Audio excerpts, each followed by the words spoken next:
Today we're venturing deep into the heart of 9 most disturbing true Appalachia Deep Woods horror stories, where the land is as vast as its legends, and just as terrifying.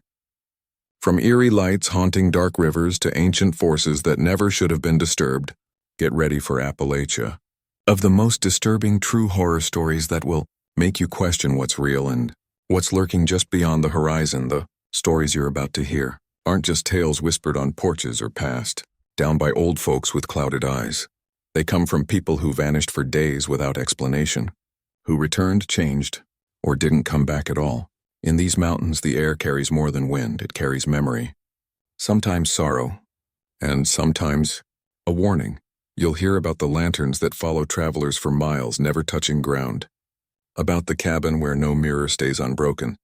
About families marked by something older than sin, and how once you hear your name called from the tree line, spoken in your own voice, you're never quite alone again. So keep the lights low, listen closely, and whatever you do, if you feel something watching from the woods behind your house tonight, don't turn around just yet. Let's begin. Story 1. The Hollow That Whispers Back. They told me not to buy land in Clover Hollow. That's what the old man at the feed store said when I mentioned I'd inherited 38 acres from my great-uncle, just outside of Clover Ridge. He stopped scooping grain, looked at me with eyes that seemed too still, and muttered, "That land remembers everything that's ever been buried in it." I laughed then, nervous, polite, but I should have listened. I'd only been to the property once before as a kid, maybe 6 or 7 years old. I remembered nothing except that it rained the whole trip and my mom refused to spend the night. When I returned as an adult, I understood why. The hollow itself isn't easy to find. You drive past where the road turns to gravel, then past where the gravel turns to mud, and then you hike. No cell service, no nearby homes, just trees and wind. The path curves down into a kind of bowl between the ridges. That's where the old cabin sits, slumped into the earth like it's trying to disappear. The first thing I noticed wasn't the cabin, though. It was the silence. Not the kind you hear in the suburbs at 3 a.m., but real silence, no birds, no bugs, no wind. Like the trees were holding their breath. The cabin's door was unlocked. Inside, everything smelled like mildew and old smoke. Dust thick as snowfall coated every surface. There was a fireplace, stone and blackened, a rocking chair that swayed slightly when I entered, and a cracked portrait of a woman above the mantel. Her eyes followed you in that way old paintings always seem to. There were no lights, no power, just sunlight knifing through warped slats in the walls. But I wasn't scared, not yet. I told myself it was just age, just weather, just imagination. It wasn't until the 3rd night that things started happening. I'd set up a cot in the back room and used an old oil lantern to read. I remember the exact line in the journal I'd found in the cabin's chest. "The trees started speaking again last night. I know they only talk when someone new is coming." I didn't know who wrote it. There was no name. Just that one line, that's when I heard it. A low whisper from just outside the window. I froze. It wasn't wind. It wasn't an animal. It was a voice, raspy like dry leaves dragging across a rock. I turned off the lantern and crept to the window.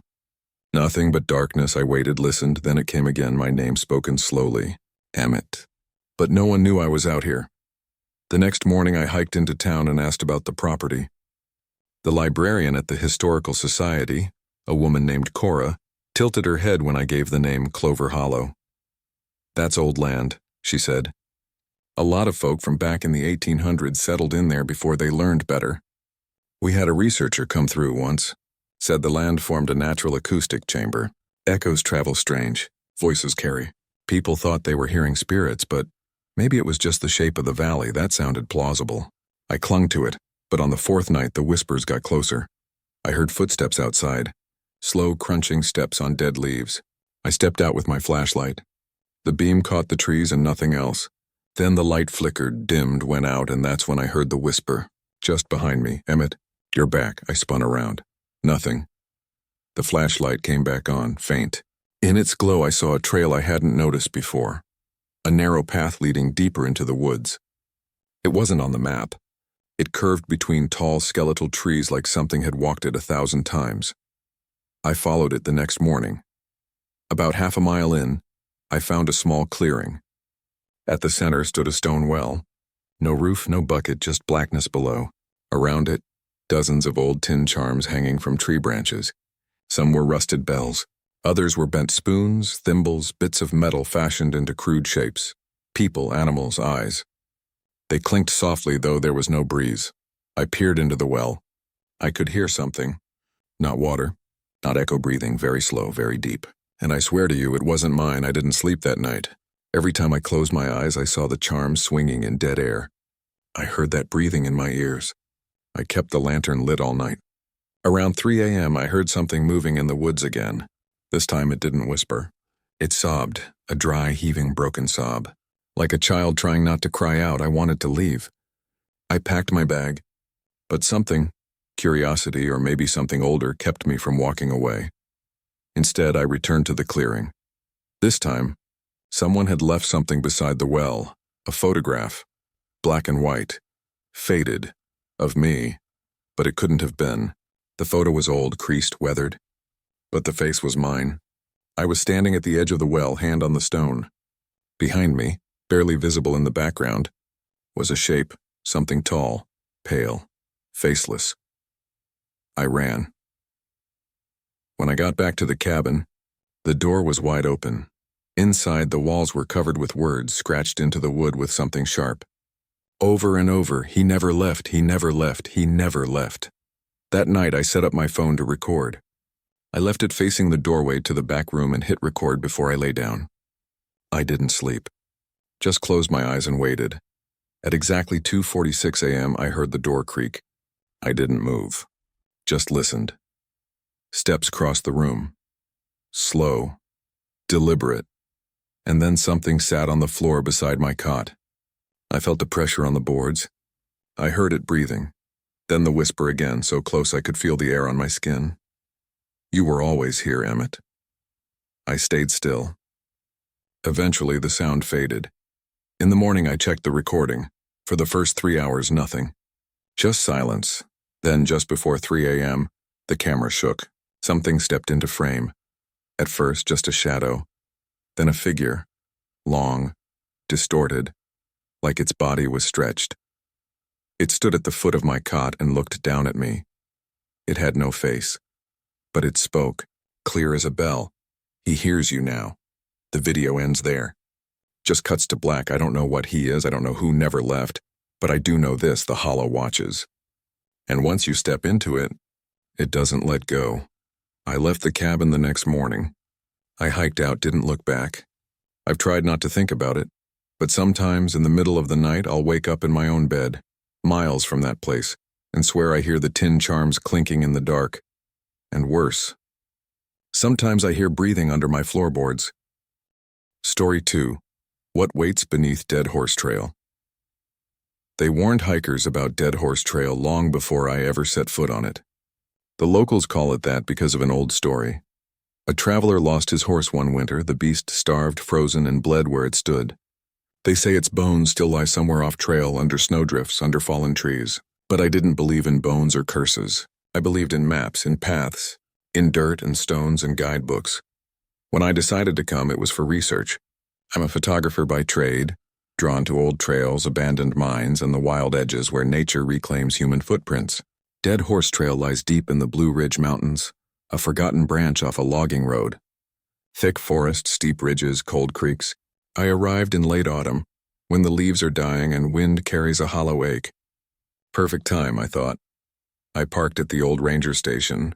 The building is failing, window panes cracked, roof sagging.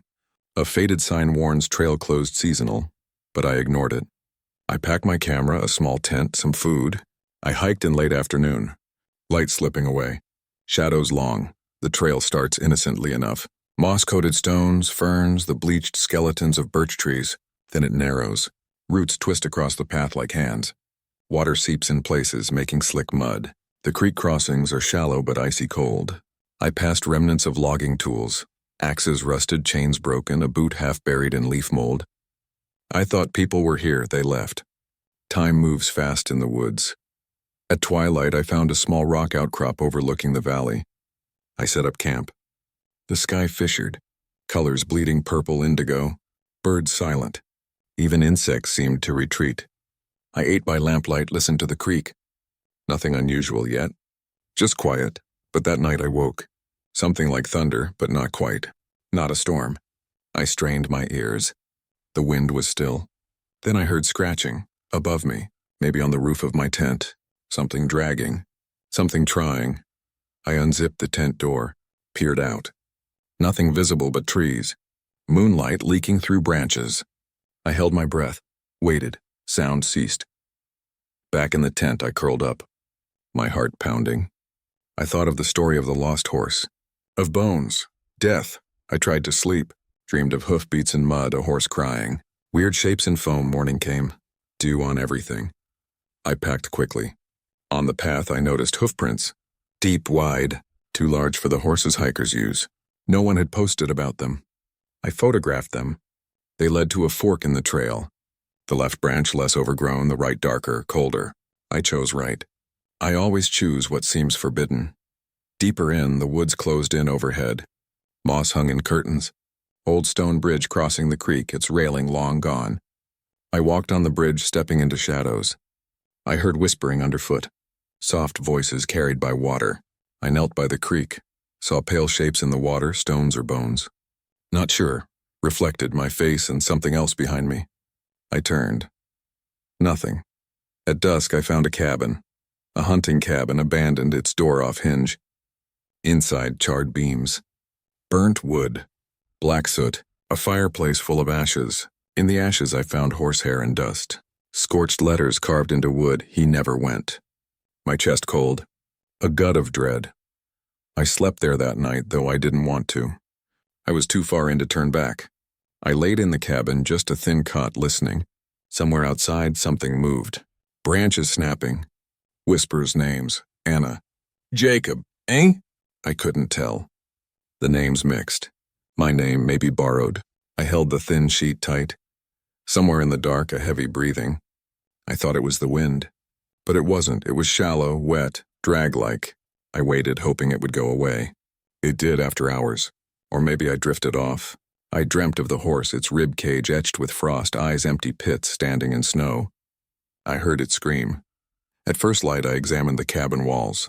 More carvings, hoof shapes, horse skulls, strange symbols that might be letters. I took pictures. I stepped outside. The sky pale, the cold fresh on skin. I continued along the trail. The path climbed. I lost the sun behind the ridge. My phone lost signal. My boot slipped in mud. I fell near a ravine. When I looked over, I saw footprints in snow that hadn't been there when I left the cabin. No snow had fallen overnight. They were large, uneven, dragging, not mine. They led down off the trail. Compelled, I followed, part of me screaming to turn back. Down into the ravine, through the trees, the sound of frozen creek water under ice, echoes bouncing between rock walls. I paused at a small rock overhang. There I saw a horse skull, clean, perched on a rock ledge, teeth white, horns gone. And beneath it, old horseshoes bent, nailed into wood stakes, pointing outward like claws. At that moment, I felt watched. A shape moved at the edge of vision. I whipped around, nothing, just mist between trunks. I raised the camera. Just static, mostly. Then faint silhouette, a tall figure on hooves. Maybe more human. Pale face, shadowed features. It vanished when I blinked. My heart thundered. I scrambled up, away from the ravine, back to the main trail. Hand shaking. Mind racing with questions. Was I hallucinating? Sleep deprived? Or was someone or something following? That night I didn't find another shelter. I set camp near a twisted pine on a ridge. Blanket under me, sky open. Wind fresh. Night deep. I lay with camera on. Lens aimed at the trail behind me, pointing out into woods. I slept, or what felt like it. At 2:03 a.m., the camera's mic picked up a wheezing sound. Then the snap of twig, then silence, then breathing. I sat up, chills, my flashlight weak in hand. I shone it toward the tree line. Light caught a pair of eyes, wide, reflective, staring, then more eyes, dozens, glowing faintly among tree trunks. I didn't move. The eyes moved. They drifted toward me. Hoofbeats resonated, soft, plodding. Not quite animal. Too heavy, uneven. The breathing was all around. A figure stepped forward. Tall, limbs long, hooves in place of feet. Face stretched, nostrils flared. The figure stood, unmoving. It stared, then turned and disappeared into the forest. I didn't follow. I couldn't. Morning came, pale and cold. I wrapped in jacket, packed camp. Camera in hand, I marched down the trail, descending. I felt grief, regret. I thought I escaped. About halfway down, I reached the burnt cabin again. But something was wrong. The front door was closed. The ashes in the hearth were disturbed. The soot-blackened stones. On the doorframe, carved in fresh wood, he left him behind, my throat dry, my hands trembling. I took photos. I checked camera. Last night's footage, after the eyes and hoofbeats, there was a low whisper. A child's voice says, "He cannot leave." He never left, then static. Then darkness. I left the trail that day. Walked until I found a road, flagged down an old pickup truck. The driver asked me where I came from. I said the trail. He stared. "You shouldn't be here," he said. "They don't like people coming back." Back in town, I showed images. Hoof prints, the symbol carvings. Long blurred figure. The burnt cabin. Eyes in woods. People nodded, made excuses about shadows. But the old folks, one woman leaning on the counter at the general store, whispered, "You saw it. You heard it. Dead Horse Trail doesn't let go." I try to sleep now without dreams of hooves pounding snow. Sometimes in the dark bed creaks. Floorboards groan. I hear dragging, breathing, and a voice, and scratchy, distant, but your own name called back. I wonder, was I ever really alone on that trail? I will go back, I know, because part of me is still waiting to understand what exactly waits beneath Dead Horse Trail, and whether it will ever let me leave without carrying some piece of it with me. Story 3. My grandmother's cabin had no mirrors. They say mirrors can be windows, that if you stare too long into one, something might stare back. My grandmother's cabin had none. Not a single mirror. Not in the bathroom, not above the fireplace, not even tucked away in a drawer. I didn't realize how strange that was until I inherited the place after she passed. Nestled deep in a quiet stretch of Appalachia, it sat high up on a ridgeline where the fog rolls in early and leaves late. It's the kind of place where sound travels weird, where silence feels thick, and the trees always seem to be leaning in like they're listening. The cabin hadn't been touched in years. She lived the last decade of her life in a care home, but before that, this was her world. A single-story house, gray wood, green tin roof, and the faint smell of ash and lavender still clinging to the floorboards. I drove up expecting to find dust and decay, but not what I actually found. From the first step inside, I felt watched. It wasn't dramatic, just that slight pressure you get when you're in a room you think is empty. But it isn't. The air felt heavier inside. The curtains were drawn. The rooms were dark. I walked through slowly, flicking on each old lamp, each buzzing dim bulb. I kept expecting to see myself in a hallway mirror, in the kitchen, in the bedroom, but every wall was bare. When I opened the bathroom door, I stopped. I remembered suddenly being a child and brushing my teeth in front of a small mirror above the sink. But now, just a patch of wall where the mirror used to be, the nails still there, as if it had been torn off. It made me uneasy, but I brushed it off. People get older, strange things happen. Maybe she broke it. Maybe she didn't like what she saw in it anymore, but I should have known better. That night I couldn't sleep. Not because of fear, at least not yet, but because the house was too quiet. No cars, no planes, no people. Just creaks, the kind old houses make. Wood settling. Pipes breathing. I told myself that. Over and over, but then came the whisper, very faint. From down the hallway. By name like Lena, I froze. The voice was soft, familiar. My grandmother's voice, maybe, or something that wanted to sound like her.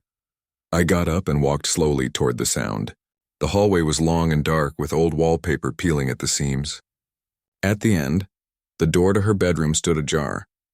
The whisper came again, "Lena." I pushed the door open. Empty. But the window curtain was swaying even though no window was open. I stood there for a long time, trying to figure out what was wrong. The room felt colder, like something had just left. The next morning, I searched the cabin for any sign of a mirror. Nothing. No handheld ones. No shards in the trash. Not even a photograph that showed a reflection. I started to get obsessed. I called my mother. Asked her if she remembered anything about mirrors in the cabin. She went quiet on the phone.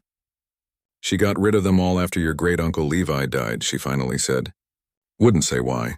Just smashed them one day. Said something followed her through. Followed her through? I asked what that meant. My mother didn't answer. Just said it was a bad time and hung up. That afternoon I opened the attic. Dust floated in shafts of light. The air was hot, stale. Boxes and old trunks lined the walls. I opened one, letters, another, porcelain dolls with eyes scratched out.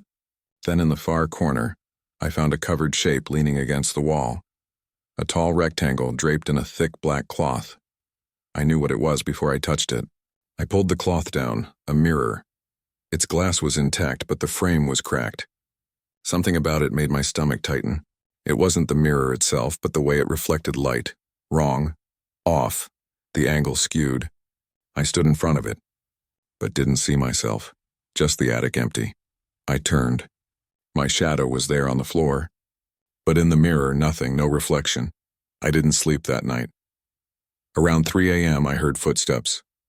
Not creaking, not groaning, but actual steps, soft, slow, coming from the attic stairs. Then a knock. 3 taps. On the bedroom wall, I couldn't move. I just lay there staring at the ceiling, another knock, then a whisper. Look at me. I covered my ears. Pulled the covers tight. It stopped. When morning came, I opened the attic again. The mirror was uncovered. But now there was a smudge in the glass, like a handprint. Long fingers. Dragging down the center, I should have smashed it, but instead, I touched it. The glass was warm. For the rest of the day, things got stranger. I'd walk into the kitchen and find the cabinets open, or the old grandfather clock ticking when it hadn't worked in 20 years. I kept hearing soft laughter like a child playing hide and seek. Only there were no children for miles. I went to town, asked around. Some people remembered my grandmother. Most didn't want to talk. One woman, maybe in her 70s, pulled me aside outside the general store. Her name was Ruth.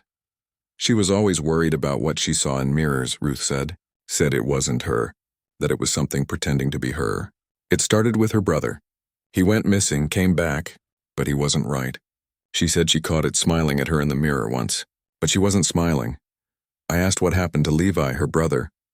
He died, Ruth whispered, but not all the way. That night I covered the mirror again.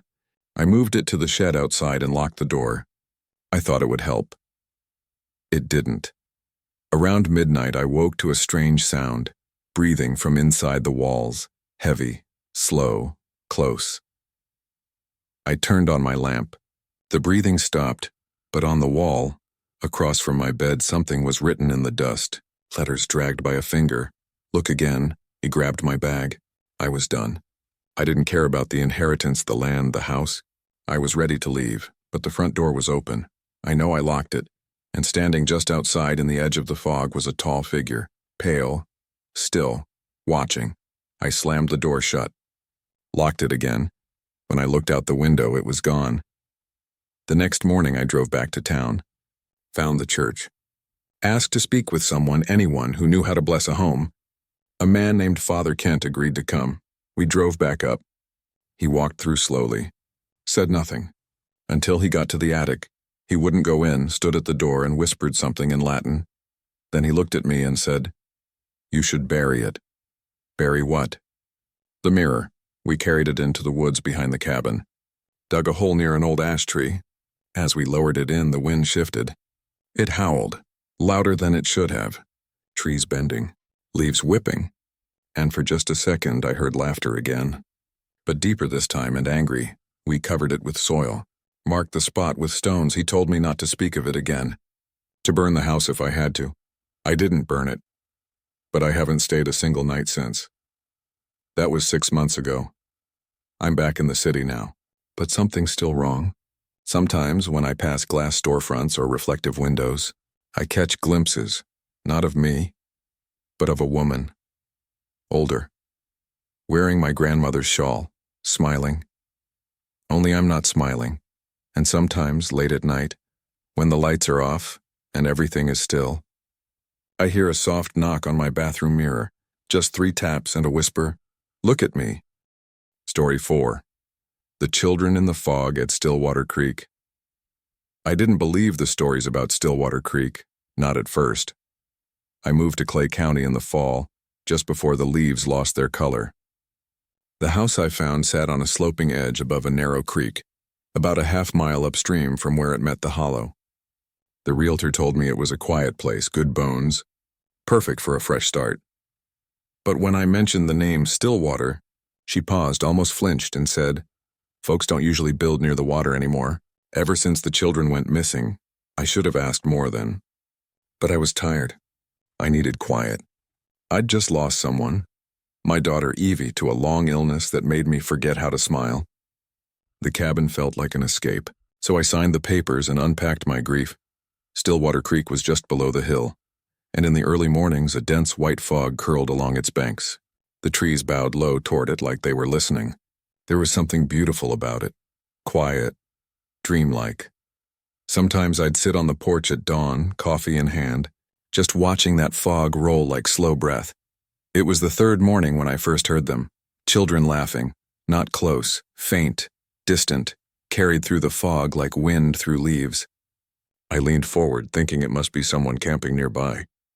But the sound had that quality, the kind that doesn't echo, doesn't move, just lingers, and then stops all at once like someone turned off a switch. I told myself it was my imagination. Grief does strange things. You hear voices. You want to. But the next morning it happened again. This time I saw shapes. 3 of them small, barely visible, standing along the far edge of the creek, motionless. They didn't wave, didn't run, just stood. I tried to get a better look, but the fog thickened around them, swallowing them whole. When it cleared a few minutes later, they were gone. That afternoon, I asked a clerk at the hardware store if anyone lived near Stillwater Creek. He just shook his head and said, "Ain't nobody built near there since the Miller twins vanished." That was back in '92. Vanished?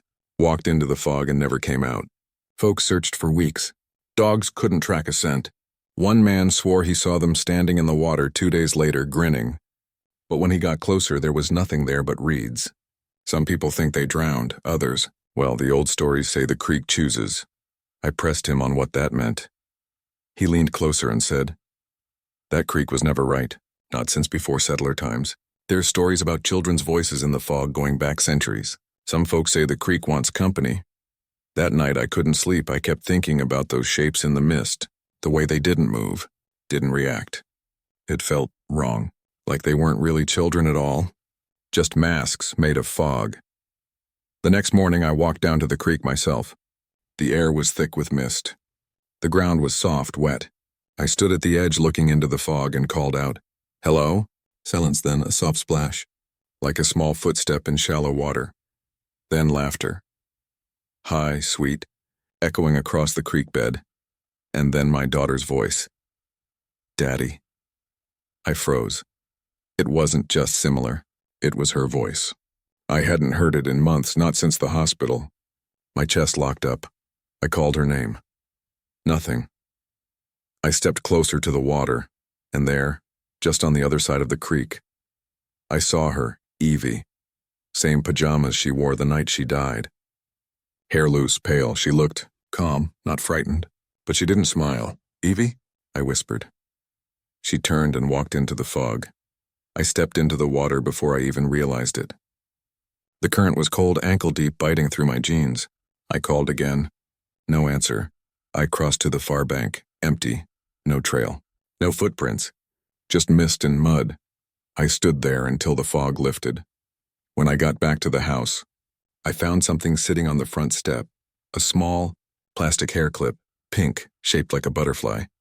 It was Evie's. I buried it with her. I dropped it and backed away, heart pounding, mouth dry. The next night, I locked the doors, shut the blinds, turned on every light in the house, but at 3:17 a.m., I woke to a voice outside my window. "Daddy, why did you leave me?" Her voice again. Right outside the glass, I rushed to the window and pulled the curtain back. There was nothing but fog. And in it, standing just at the tree line, were 3 children. Evie among them.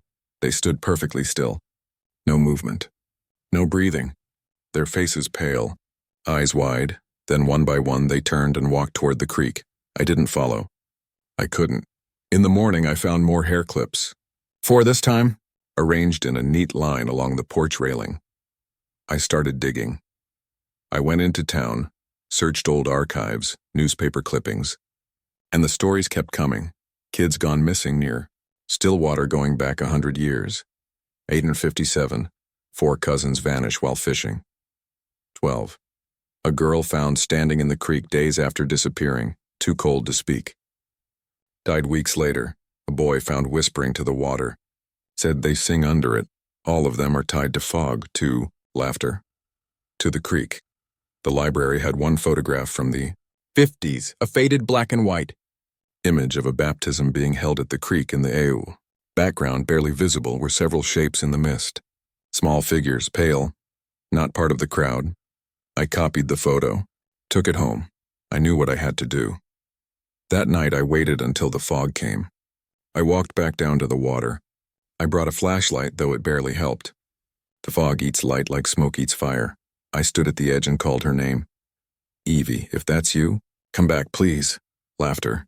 The children appeared again, this time closer. Evie stepped forward. You said you'd never leave me. Tears in my eyes. I reached for her. My hand passed through her. And in that instant, I felt it. Something cold, ancient, coiled beneath the surface of that water. Watching, smiling, feeding. These weren't ghosts, they were echoes, traps, masks. I stumbled backward, and in that moment, I saw what was really standing in the fog. Not children, not even human long, stretched figures. Hollowed faces, and rows of teeth behind eyes that pretended to be innocent. I ran. I didn't look back. When I reached the cabin, I locked the door and waited for dawn. I packed that morning. I haven't been back since. But even now in the city, I can still hear her voice in my dreams. Sometimes it's the laugh. Sometimes it's a whisper, and sometimes it's a knock on the window at night. 3 taps and a soft voice that says, Daddy, the creek is quiet without you. Story 5, Echoes of the Wailing Tree on Briar Ridge. You can hear the tree crying before you ever see it. That's the first thing I remember my uncle saying when he warned me about Briar Ridge. He used to tell that story whenever the fire burned low and the woods got too quiet. Stay away from the ridge at dusk, he'd say. That's when the wailing tree starts to call.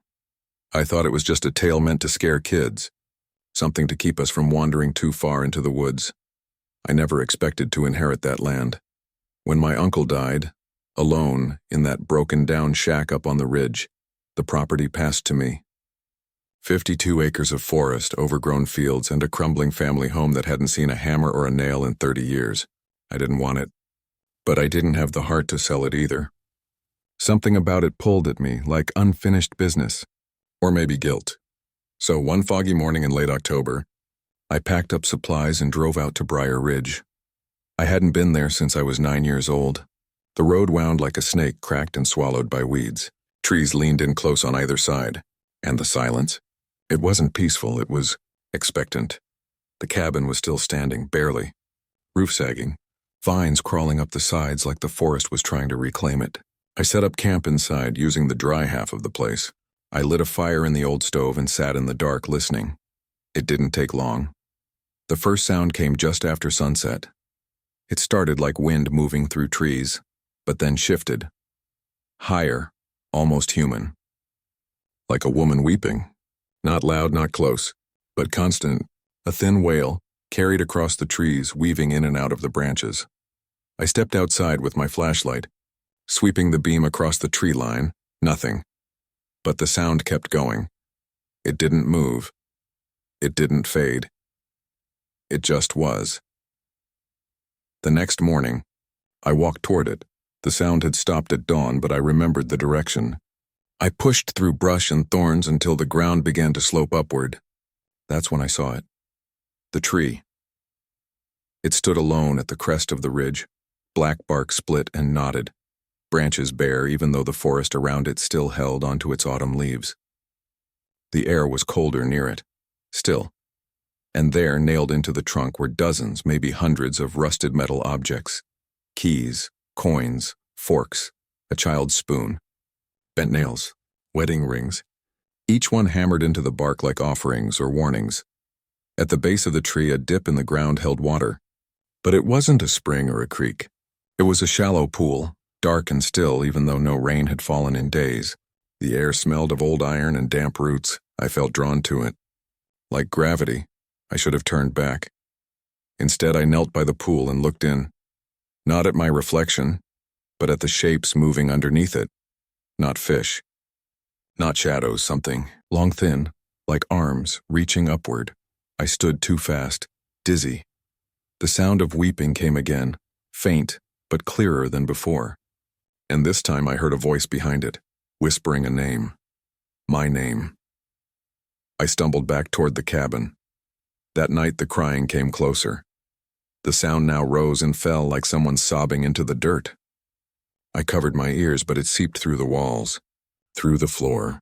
Through me, I lit candles, burned sage. Said my uncle's name aloud, hoping maybe that would do something. It didn't. At 3 a.m., I opened my eyes to find the front door wide open, and footprints in the dirt, bare, wet, leading from the doorway into the woods. I followed them. Something compelled me. The prints were too small to be mine, too narrow, and they walked straight to the tree. There, at the base, sat a child. Back turned, shoulders shaking. I called out. She didn't respond. I stepped closer. When I reached her, she looked up and I saw her face. It was blank. Not in the sense of emotionless, blank, skin smooth. No eyes, no mouth. Just skin. And yet the sobbing continued. Louder. More voices now, layered on top of one another. Old, young, male, female, crying, begging, whispering names. I ran. The next morning, I found my uncle's journal buried beneath the floorboards, water damaged, torn, but some entries remained. The tree was already crying when Pa bought the land. Said it was an Indian thing. A marker, maybe, but no one ever went near it. Livestock avoided it. Dogs whimpered at its roots. Mama said the women in our bloodline hear it louder, that it calls to them. Leona went missing last spring. She said she heard Mama's voice in the tree. They found her hair ribbon at the edge of the water. I didn't remember a Leona. I flipped to the last page. I saw my reflection in the water last night, but it didn't move when I did. I closed the book and wept. Because I knew then, the tree doesn't just weep. It watches. It waits. And it remembers. I burned the journal that afternoon. Took down what I could from the cabin. Packed up my things. I tried to leave, but the road was washed out, a flood the night before. The radio said, no way down for 2 more days. So I stayed, and on the final night I heard the crying again. Only this time, it was inside the cabin. I opened the bedroom door. The tree was there somehow, filling the room, branches splitting the walls, roots cracking the floorboards. Hanging from its limbs were the metal objects, shaking like chimes. And beneath it stood the blank-faced girl. She raised one arm and pointed at me. Then she spoke, not with her mouth, but in my head. You came back. That means you remember. I didn't understand. Then she stepped aside, and behind her, I saw myself, standing in the tree's reflection, crying, not moving, just weeping like the rest. And I knew. This wasn't my first time here. It was just the first time I had come back. Story 6. They called her the Crooked Woman of Harlan. They called her the Crooked Woman. I first heard the name when I was 16, sitting on the back porch of my aunt's place in Harlan County. The grown-ups were drinking moonshine and talking low, like they always did when the sun dropped behind the ridge and the shadows got long. My cousin Clay leaned in and whispered it to me like a dare. They say she walks sideways like her bones are bent. Shows up when someone's about to die. That should have been the end of it, a story, a scare. But when I came back to Harlan years later, after my father's funeral, I found out the Crooked Woman hadn't gone anywhere. She'd been waiting. My father died alone in the old house up on Widow's Hollow. Heart attack, they said. Peaceful. But the look on his face in the casket told a different story. Mouth open too wide, hands clenched like he'd seen something right before the end, like he died trying to scream. I stayed in that house for a few nights after the funeral. It felt wrong leaving it empty. The air inside was stale and full of dust. His boots were still by the door, his coat hanging on the hook like he might step back in any second. But what got me was the way all the furniture was turned just slightly, angled toward the windows. Every chair, every table. Like they'd been moved just enough to watch something. I ignored it. Grief does strange things. That first night I heard someone walking outside around 3 a.m., heavy steps in the gravel, slow, dragging. I went to the window and peeked through the curtain. No one there. But I noticed something off. Every tree in the yard leaned slightly in one direction like they were bowing toward the house. The second night I found scratches on the inside of the back door. Long, deep ones spaced too far apart for any animal. 3 parallel lines, almost perfectly straight, dug into the wood like claws or fingers. That's when I remembered something my father once told me, years ago, when I was still too young to understand why his hands always shook. We'd been driving through town and past the mouth of an old trail near the mines. Never follow the paths that weren't made by boots, he'd said. Some tracks were left by things that don't want to be followed. That night I couldn't sleep. I kept the lights on and the windows shut, but around midnight the house went quiet, too quiet. No wind, no nightbirds, no crickets. Like the world was holding its breath. Then I heard it, a creaking sound, slow and rhythmic, like bones shifting out of place. I stepped into the hallway, flashlight in hand. At the far end, something moved just out of sight. I swear I saw the edge of a dress, dark faded cloth dragging across the floor. Then a sound like joints popping. I didn't move. Couldn't breathe. Then the hallway light flickered, and just for a split second I saw her, bent at the spine, arms too long, legs twisted like tree limbs after a storm. Her head hung sideways like her neck was broken, but she still turned toward me. I didn't see her face. Just teeth. So many teeth, smiling. I blinked. She was gone. I left the house the next morning and went into town, shaken. I stopped by the diner hoping someone would talk. Most people looked down or changed the subject except for one old man, sitting alone in the corner booth. "You seen her?" he said without looking at me. "She comes to the ones marked by sorrow." I asked him who she was. He tapped the side of his head. Used to be a midwife back in the 1800s. Lost her mind after her baby was born wrong. Crooked bones. Folks said it was a curse. Her husband worked the mines, dug too deep, stirred something ancient. The child died within days. She kept its body. Buried it up on the ridge. Some say she still goes back to dig it up. I asked how people knew that. He looked at me then, eyes cloudy. They see her, always when someone's about to go. She walks past your window, sideways. Doesn't knock. Just waits. If you open the door, she takes something from you. That night, back at the house, I sat in silence listening, and at 3:14 a.m., I heard the front porch boards creak, not once, but 3 times. Heavy, deliberate, then silence. I didn't move. Didn't breathe, but I swear something scraped across the siding of the house, like nails or bone. In the morning, I found long smears of ash across the window panes. Not dirt, ash. Like something had dragged charred fingers across the glass. I packed my bags, told myself I'd sleep at the motel in town, but I couldn't leave without going up the ridge where the crooked trail started. I needed to see where she came from. The woods were too quiet, trees close, light dim. About a mile in, I found the clearing, an old stone mound, a baby's rattle, a broken doll's arm tied with twine, bones, small ones, piled in the shape of a cross. I didn't touch anything. But the second I stepped near the mound, the air turned wrong, heavy, thick, and from the trees behind me, I heard a wet, rattling breath. I turned, slowly. She stood there closer now, her head tilted back too far, her arms hanging at her sides. The smile too wide. She didn't move. She didn't have to, because the next thing I remember, I was back at the house. No memory of the hike back, just the front door swinging open. My hand shaking, and my father's chair rocking slowly. I haven't been back since. But sometimes, just before I fall asleep, I hear the bones creaking. I feel the air shift, and I smell smoke, burned earth and sorrow. I don't look out the window, because I know she's there, bent and waiting, smiling. Story 7. The Lanterns That Follow Through Widow's Pass. They say the lanterns have no hands holding them. That's the first thing I was told when I asked about Widow's Pass, a narrow, forgotten trail that cuts through the back end of Boone County, where the trees grow so close together they block out the sun even at noon. I'd heard stories about the pass my whole life, tales of ghost lights that appeared on the trail, drifting slowly between trees, always just ahead of you, never letting you catch up. If you followed them too far, they'd lead you straight off the trail and you'd never be seen again. I didn't believe it. Not really. Not until I tried to hike it myself. It started as a challenge.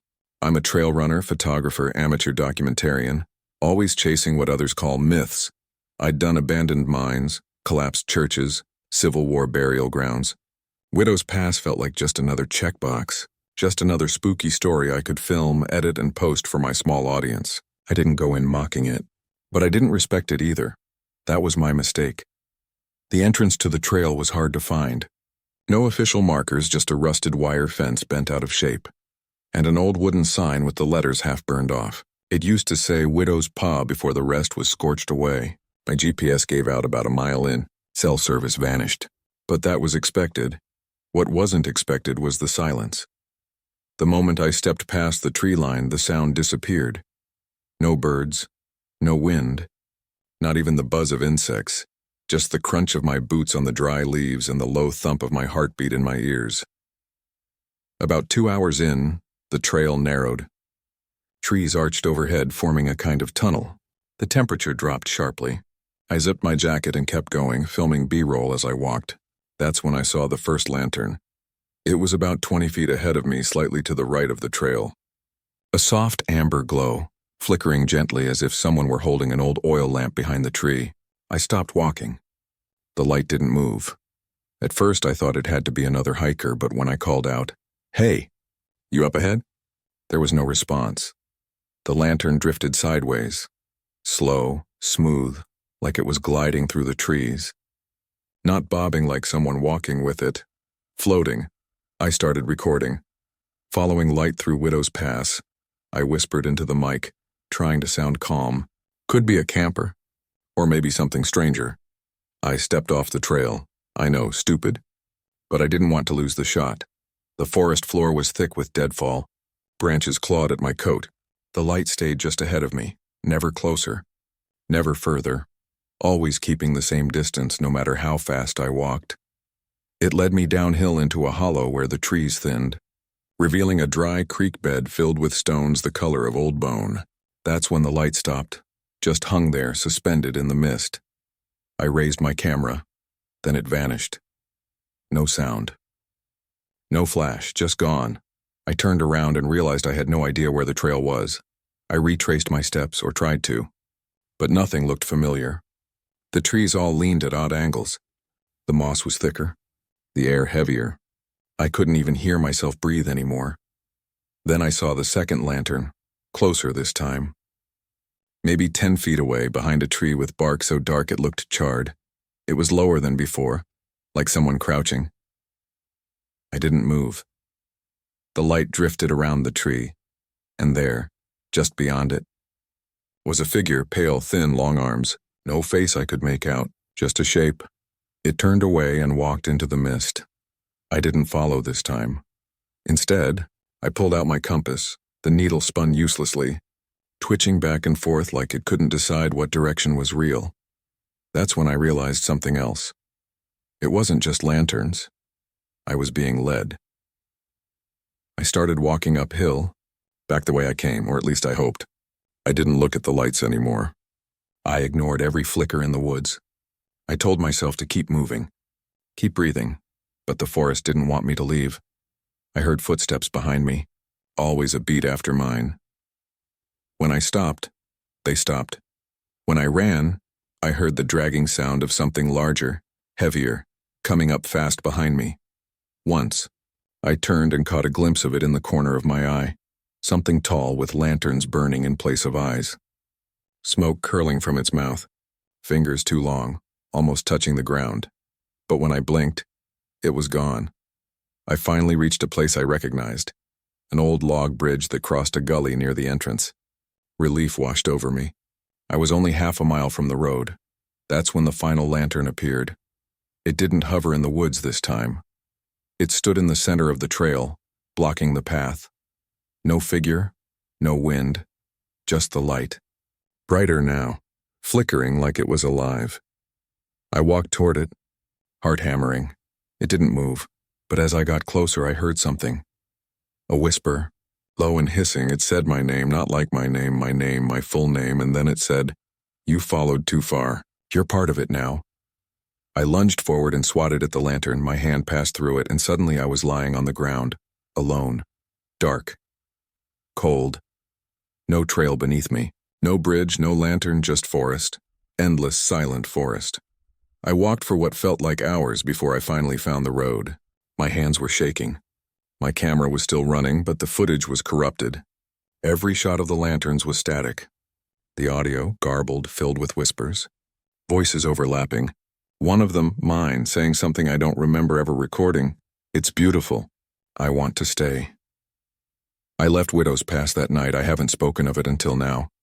But sometimes, even miles away, I'll see a flicker in the corner of my vision, out the window, in the mirror, and I'll hear my name, spoken softly, by something that sounds just like me.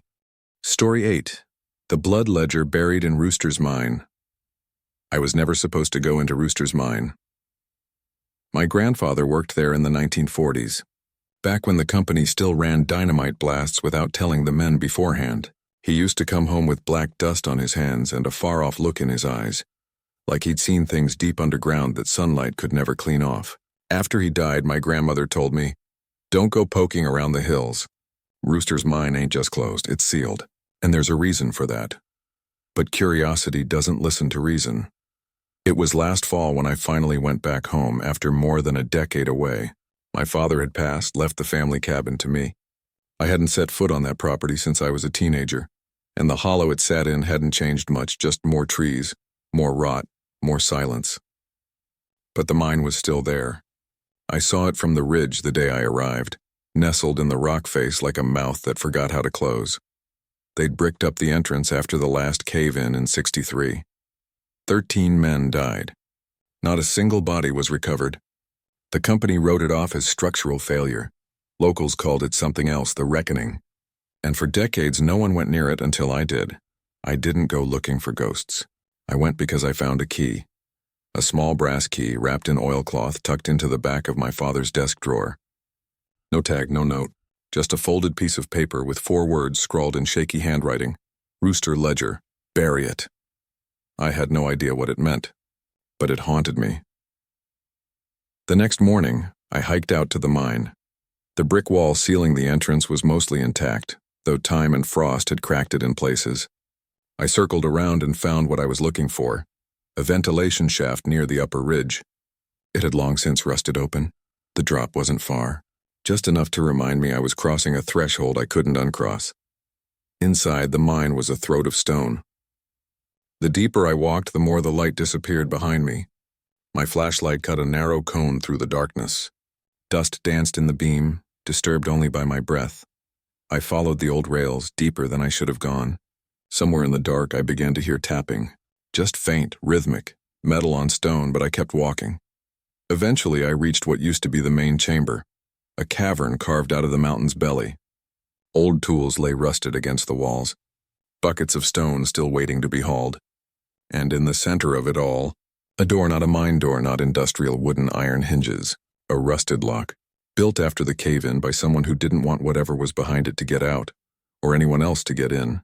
And somehow, the key fit inside was a small chamber, and a ledger. A thick book bound in cracked leather tied shut with twine. I picked it up. It was heavier than it looked. I should have left it there, I should have buried it. But instead I took it home. That night, I couldn't sleep. The moment I laid the ledger on the kitchen table, the house felt colder. The shadows moved differently. I kept thinking I heard footsteps on the porch, but every time I checked, nothing was there. Around midnight, I opened it. Inside were names. Hundreds of them, every page written in the same slanted handwriting. Beside each name, a date, and a word, given, taken, owed. My grandfather's name was there, dated 1947 beside it, owed. I flipped through more pages. Some names I recognized from town. Families that had lived in the area for generations. Others I didn't, and then near the end, I found a blank page with just one word scrawled across the top. Blood. Underneath, a fresh line of ink had appeared as I watched. You. I slammed the book shut, and the knocking started. At first it was at the door, then the windows, then the walls, not like someone asking to come. in like something trying to remind me it was already. Inside, I burned sage. It didn't help. At 3:12 a.m., I heard something in the hallway, dragging footsteps, slow, scraping, and a voice like gravel soaked in blood. The mountain remembers. I didn't open the door, but I saw the shadow pass beneath it. Long fingers, broad shoulders, a miner's helmet, split in half down the middle.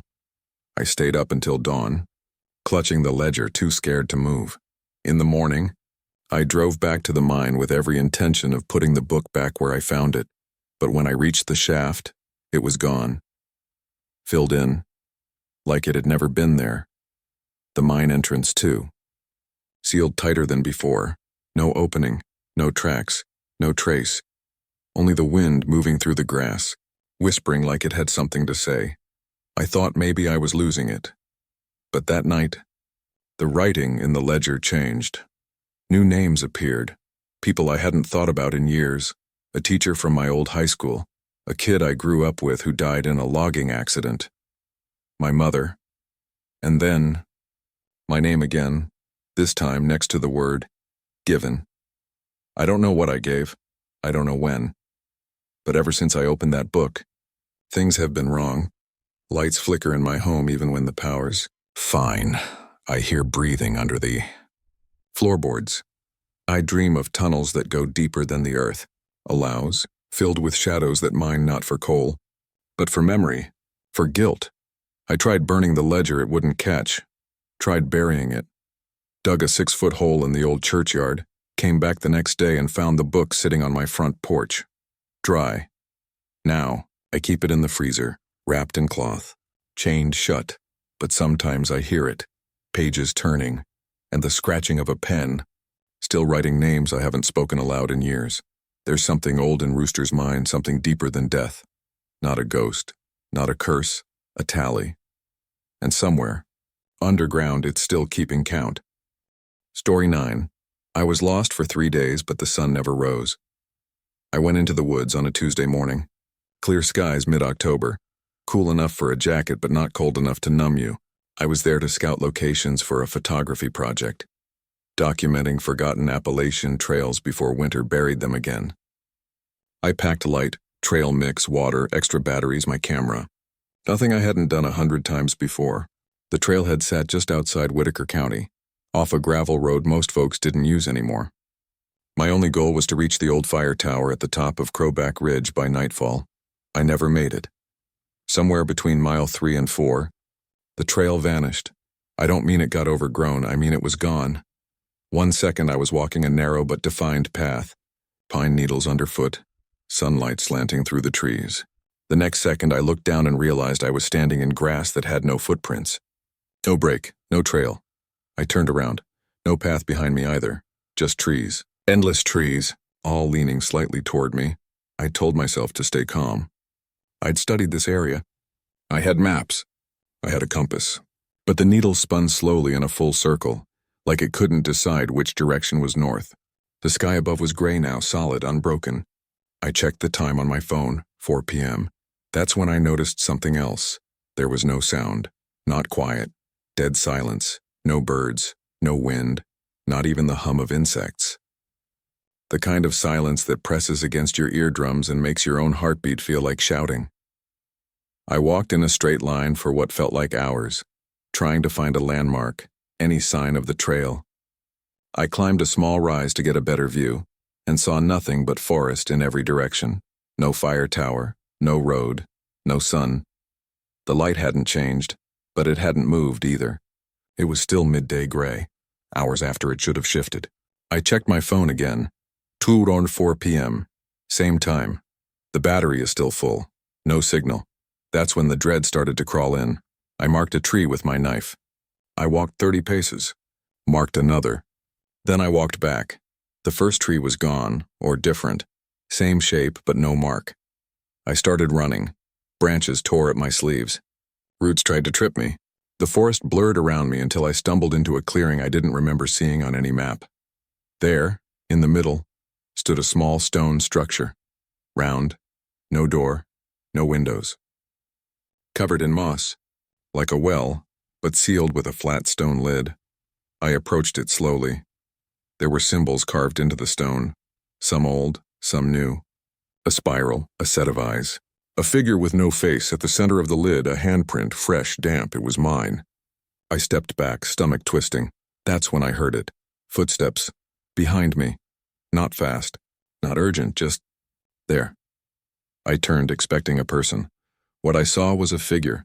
Tall, thin, wrong. Its arms too long. Its head tilted slightly. Its face blurred like someone had wiped it away. It didn't move. Neither did I. We stood there, staring, or I stared. I don't know what it did until the light changed, except it didn't change naturally. It blinked, like someone had turned the forest off and then back on, and suddenly, the figure was gone. That night, if you could call it night, I didn't sleep.